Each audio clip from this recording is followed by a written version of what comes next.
Hi అందరికీ. కోడి పొదిగేస్తున్నా. మన కోళ్ళు పొదిగేసుకుంటే బాగా పెంచుకుంటే మనకే తిన్నీకి వస్తాయి. నాటుకోళ్ళు ఎక్కడ దొరకల్లా, అందుకని పొదిగేస్తూ ఉంటే పెరుగుతూనే ఉంటాయి.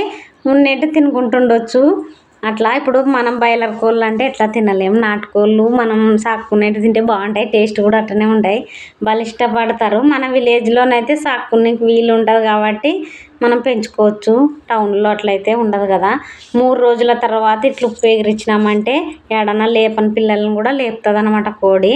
అందుకని అగ్గినిప్పుల మీద ఉప్పేసి కొంచెం చిటపట అనిపిస్తే గుడ్లు మూతులుచ్చుకొని బాగా లేపుతుంది అనమాట. ఫ్రీగా లేపేస్తుంది పిల్లల్ని. 4 లేపింది అప్పటికే.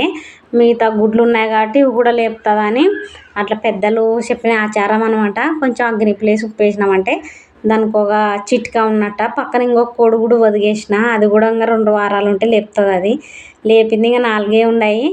అయినా కొన్ని రిఫైనింగ్ అవి తీసేసి బుజ్జి పిల్లలు బాగున్నాయి. తల్లి వెనక బాధతో ఇప్పటి నుంచి గెలుపుతూనే ఉంటుంది. బాయ్ మళ్ళీ.